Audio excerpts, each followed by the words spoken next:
William Morrow and Harper Audio present The Desert Sky Before Us, a novel by Anne Valente, performed by Cassandra Campbell.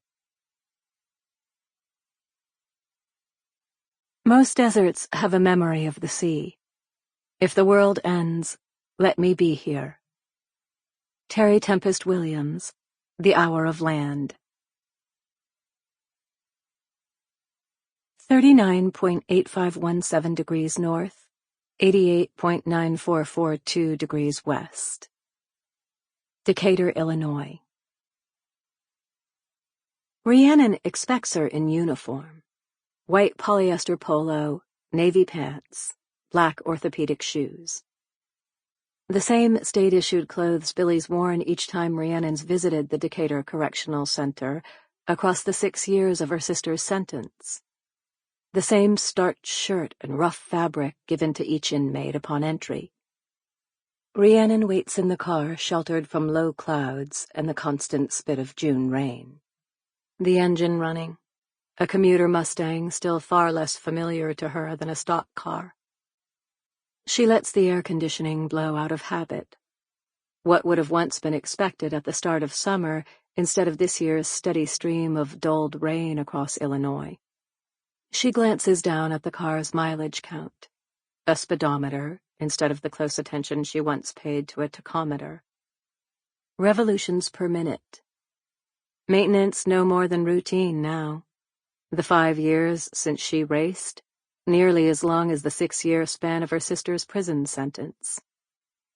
Rhiannon waits at the correctional center's curb, anticipating Billie, with no personal items but the standard-issued bus ticket each inmate receives when released. A cluster of women gathers beyond the Mustang's windshield, their figures clearing into relief each time the wipers slide drizzle from the glass.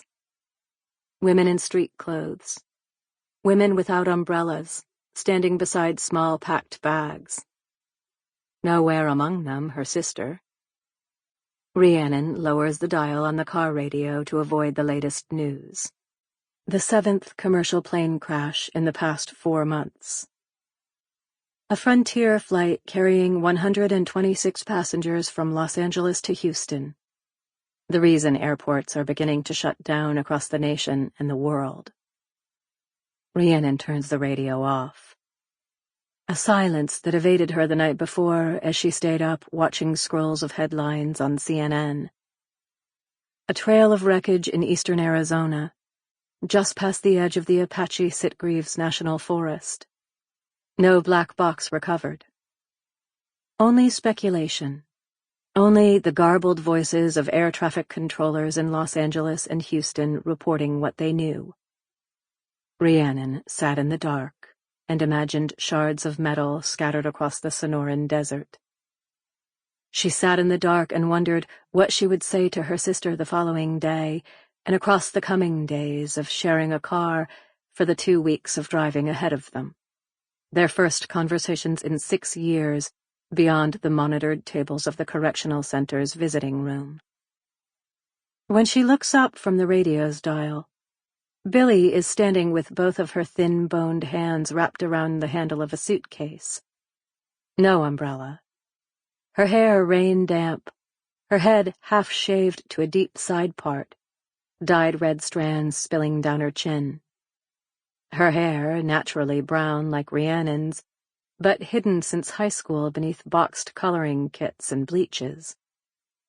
Rhiannon recognizes the suitcase. Their mother's red leather Amelia Earhart bag, what she and Billie fought over when they were kids. Their mother's former flight bag to dig sites, what she let them use to store their doll clothes. Rhiannon remembers Billie dumping their Barbies' lace skirts and velvet dresses and filling the suitcase instead with a half-eaten peanut butter sandwich and a paper fan and 2 undershirts and 6 dimes. Everything a 4-year-old thought she needed to travel the country like their mother. Beyond the bag, Rhiannon recognizes the hollowness in her sister's face. She thinks of the route ahead of them. 2 weeks on the road. trail mix and protein bars already packed in a cooler for the next morning's departure. Sample complete. Ready to continue?